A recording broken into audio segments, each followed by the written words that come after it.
Olá, bem-vindos à ONU News. Eu sou Mônica Vilela Grayle. O nosso convidado hoje é secretário de Políticas Digitais da Secretaria de Comunicação da Presidência da República do Brasil. O nome dele é João Brandt. Secretário, bem-vindo à ONU News em português. Obrigado pelo convite, um prazer estar aqui com vocês. O prazer é todo nosso. Vamos começar falando dessa iniciativa global para a integridade da informação sobre mudanças climáticas. O que é e por que ela é tão importante, secretário, nesse momento? Olha, a gente está diante de dois desafios bastante relevantes, ambos são objeto de discussão no ambiente internacional, mas que não tinham sido tratados juntos. O enfrentamento à desinformação, a promoção da integridade da informação e a questão das mudanças climáticas. Nossa percepção é de que as mudanças climáticas são um tema urgente, ela exige a ação urgente da sociedade, mas a desinformação sobre esse tema tem atrasado e tirado do rumo, tirado do trilho a ação climática. Nós precisamos, portanto, uma ação conjunta de governos, de organismos internacionais, mas que envolva a sociedade civil, o setor privado, justamente para buscar respostas, e mais do que respostas, ação para enfrentar o problema da desinformação sobre a mudança do clima. E como é que se enfrenta esse problema? A quem interessa haver tanta desinformação sobre esse tema? Olha, acho que a primeira questão é a gente ter evidências, trabalhar baseado em evidências, trabalhar com pesquisa e, portanto, entender melhor esse problema, né? Tanto o problema da desinformação como o problema do impacto dessa desinformação na mudança do clima. Se a gente olhar, por exemplo, o Pacto Digital Global, aprovado no âmbito da ONU em setembro do ano passado, o pacto justamente chama a ONU e os países membros para detectar, para avaliar esse impacto da desinformação nos SDGs. Nós estamos falando aqui do Objetivo de Desenvolvimento Sustentável número 13 em relação à ação climática. A segunda questão é a gente ter respostas concretas, ou seja, que haja estratégias de comunicação compartilhadas em que a gente possa perceber situações semelhantes em diferentes países podem ter respostas comuns, podem ter respostas pactuadas entre esses diversos países e, portanto, a gente precisa aprender uns com os outros. Nesse sentido, portanto, um primeiro bloco é uma questão de evidências, o segundo é uma questão de respostas de comunicação estratégica, e com isso nós estamos falando também de campanhas, né, nessa direção. E uma terceira frente é o que os governos podem fazer em comum, de uma forma articulada, para ampliar a sua capacidade de ação.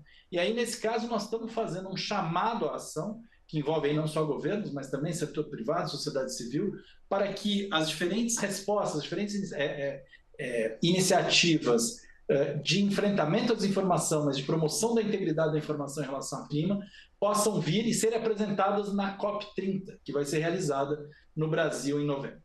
Com relação à própria COP30, o governo está esperando uma enxurrada de desinformação nas redes sociais? Com viés político. A gente já vive... Pois é, a gente já vive um pouco esse cenário. Você perguntava de quais atores têm interesse. As pesquisas recentes mostram que atores têm uma combinação de interesse financeiro com interesse político, que faz com que haja uma promoção da desinformação sobre esse tema, mas nós também temos muita confiança na capacidade da sociedade reagir. E reagir a partir justamente de uma visão equilibrada, uma visão não dogmática, uma visão que permita o debate, o enfrentamento das várias ideias e posições, mas que esteja baseado em fatos, baseado em evidências e, portanto, capaz de responder ao desafio no tamanho que ele tem. Vamos falar de um exemplo prático, não é? Nós estamos com a COP30 chegando em novembro e, de repente, um dia se acorda e está lá nos trending topics, né? Notícias como não existe mudança climática, tudo isso é uma grande piada. Como é que o governo reage? Pois é, eu acho que uma das coisas que a gente tem visto é que o negacionismo puro e simples tem sido substituído por uma narrativa mais complexa. Uma narrativa que diz, olha, a urgência não é tanta, ou a ação humana não é capaz de segurar o problema do aquecimento, ou o problema não são os combustíveis fósseis. E a gente sabe que nenhuma dessas questões é verdade. Portanto, a nossa reação precisa ser capaz de enfrentar isso a partir de, eu diria, três principais estratégias. A primeira são as vacinas, aquilo que a gente chama de pre-bunking. antecipar narrativas que a gente sabe que são mentirosas, que vêm com interesses financeiros ou políticos, e poder colocar para circular a narrativa baseada na ciência, nas evidências. A segunda é ser capaz de responder em tempo aquela desinformação que tem grande repercussão e que tem impacto, né, e que gera danos. Nós precisamos também de uma ação, portanto, de resposta imediata nos casos de uma desinformação que tenta simplificar o debate público. E a terceira é, de fato, e aí nisso está muito concentrada a iniciativa, é produzir um jornalismo mais forte, proteger os comunicadores e jornalistas que trabalham nesse tema, que estão sendo ameaçados, muitas vezes ameaçados fisicamente, e promover pesquisa nessa área e estratégias de comunicação complexas que possam ser replicadas. Ou seja, nós estamos apostando muito mais nesse terceiro bloco, na capacidade de respostas a médio e longo prazo. Enquanto a gente tiver que só responder de tarde a mentira da manhã, nós vamos estar perdendo, nós vamos estar enxugando o gelo. Quando a gente conseguir estruturar um ambiente de informação íntegra, um ambiente que promova para os cidadãos de diferentes partes do mundo informações consistentes, confiáveis, precisas sobre o problema, certamente aí a gente vai conseguir que a desinformação esteja diluída e que a sociedade esteja bem informada para a sua tomada de decisão. E como é, secretário, que os consumidores de notícias e de notícias em redes sociais, na verdade, na internet, podem se proteger e até identificar essas notícias falsas? E aí eu também gostaria que o senhor falasse um pouco desse tema, do debate da regulação de plataformas, que é bastante controverso.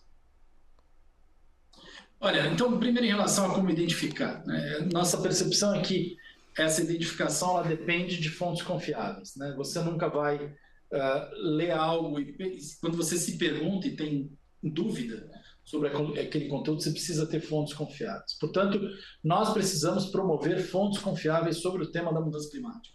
Nós vamos ser capazes. As fontes confiáveis não são simplesmente os organismos internacionais que cumprem um grande papel, mas é o jornalismo profissional. São as organizações que trabalham de forma séria com pesquisa, é o IPCC, no caso do painel científico que avalia a questão da mudança climática, e também no âmbito, portanto, da nossa iniciativa, o que a gente está tentando fazer é iniciativas que promovam fontes confiáveis. Então, acho que esse é o caminho. Na questão da regulação, a nossa compreensão é que a regulação deve ser para proteger os interesses e os direitos dos cidadãos. Portanto, ela precisa impor às plataformas digitais regras que sejam regras de impedir ou mitigar a disseminação de conteúdo ilegal, aquele conteúdo criminoso. Nós não podemos naturalizar que o que é criminoso no ambiente offline seja naturalizado como normal no ambiente online, mas também, principalmente, que eles tenham regra de enfrentar o que a gente chama de riscos sistêmicos, ou seja, a capacidade daquele sistema dele gerar sempre o mesmo resultado, um resultado ruim em relação à disseminação de conteúdos ilegais danosos, deve ser enfrentado. O que eu estou querendo dizer? Não adianta a gente, de novo, ter que ficar enxugando gelo, ou seja, eu tenho que ficar lidando com uma discussão conteúdo a conteúdo. Não é por aí que a gente precisa ir, porque isso pode afetar a liberdade de expressão dos usuários e isso não vai resolver um problema principal. Nós precisamos que as plataformas sejam capazes de melhorar, encontrar sistemas e algoritmos que promovam a diversidade, promovam o pluralismo, promovam o confronto de ideias, mas que estejam sustentados justamente num debate plural e diverso e não num caça-níqueis, não na ideia de que você precisa sempre circular o conteúdo que vai gerar mais lucro para essas plataformas. Esse é o problema que a gente vive hoje. E lembrando, claro, que discurso de ódio não é liberdade de expressão, né? Ou liberdade de expressão não é discurso Pois é, a liberdade de expressão ela tem limites. No âmbito do Pacto Internacional de Direitos Civis e Políticos, ela encontra limites. Esses limites estão postos justamente quando há algum nível de risco de violência, né, ameaça, ou outros temas que estão protegidos ali no âmbito do pacto. Então, quando o discurso de ódio, se ele está relacionado a uma incitação à violência, ele tem um claro limite no âmbito do Sistema Internacional de Direitos Humanos. Secretário João Brandt, ontem nós conversávamos com um especialista em inteligência artificial na saúde. E nós falávamos exatamente sobre isso. Essa não deve ser, secretário, uma disciplina ensinada nas escolas, no ensino fundamental. Como a gente é alfabetizado na escola, BA, né, faz BA. Não era hora de a gente colocar essa disciplina na escola, na primeira série, talvez? Eu não tenho a menor dúvida. Esse é um esforço que é uma das medidas que a própria ONU propõe nos seus princípios globais para a integridade da informação, é a discussão da educação midiática. Nós estamos no Brasil, a SECOM, junto com o Ministério da Educação, um trabalho muito sério e sistemático de levar esse tema para a sala de aula. Nós já temos, portanto, a aprovação de diretrizes operacionais para que todas as redes estaduais e municipais de ensino aqui atendam a essa determinação. Nós temos mais de 60 mil professores formados. Nós temos esse tema no Programa Nacional de Livros Didáticos, portanto, material didático sendo produzido. Então, a gente quer que o Brasil seja uma referência não só no discurso que faz para fora, mas também na ação que toma no ambiente interno. Mas já se pode falar de cronograma? Já começa ano que vem, daqui a 2 anos, enfim? Isso já está, essas ações que eu falei já estão em curso e essas diretrizes, elas impõem que a partir de 2026 as salas de aula nos diferentes níveis, Fundamental 2, né? Nós estamos falando de um público aí de 11 até 17 anos, né? Fundamental 2 e ensino médio, possa estar coberto com disciplinas que tratam desse tema. Alfabetizado, obviamente, em linguagem digital. Por último, gostaria de dar a oportunidade ao senhor para falar sobre esse edital que vence agora no final de agosto, é isso? E como as pessoas podem participar para essa ação da integridade da informação sobre mudanças climáticas e preparação para a COP30. Olha, essa iniciativa que a gente tem, ONU, Unesco, o governo brasileiro, envolve os outros governos como Chile, Marrocos, Reino Unido, França, Dinamarca, Suécia e a própria UNFCCC, ou seja, quem cuida da Convenção Quadro sobre Clima, nós lançamos um chamado à ação. O que esse chamado tem como objetivo? É reunir as melhores experiências que hoje o setor privado, a academia, a sociedade civil estão fazendo para a promoção da integridade da informação em relação à mudança do clima. Esse chamado está aberto até 31 de agosto.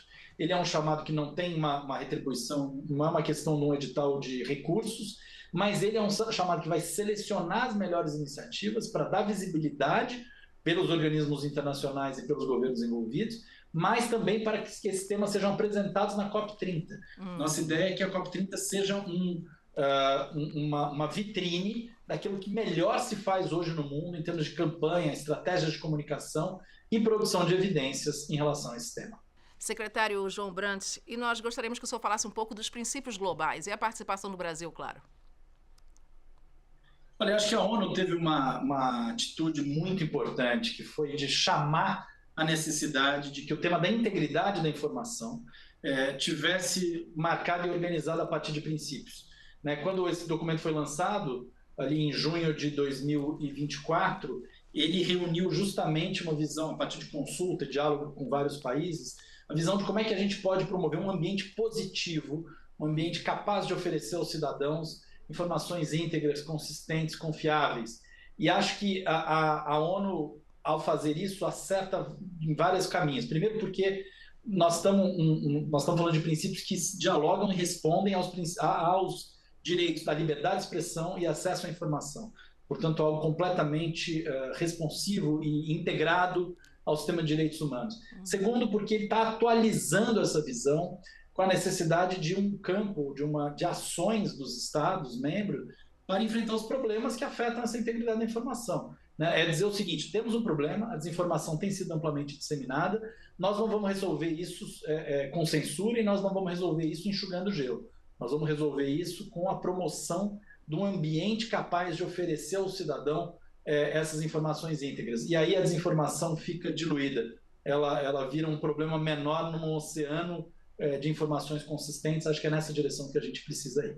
Muito obrigada, então, secretário João Brandt, ele que é secretário de Políticas Digitais da Secretaria de Comunicação da Presidência da República no Brasil. Muito obrigada por falar com a ONU News. Obrigado, Mônica. Obrigado pela oportunidade. Obrigado aos que nos acompanharam aqui.